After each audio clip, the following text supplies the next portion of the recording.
how to fix this GPU acceleration error in Premiere Pro.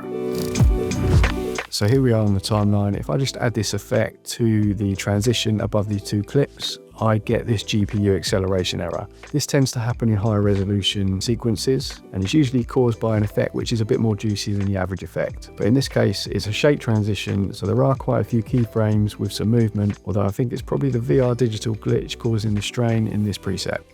To fix it, go to File, then Project Settings, and select General.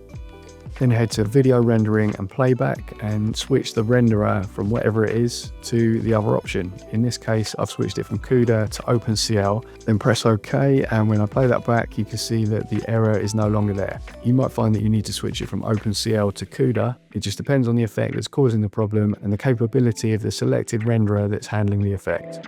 Hope that helps. See ya.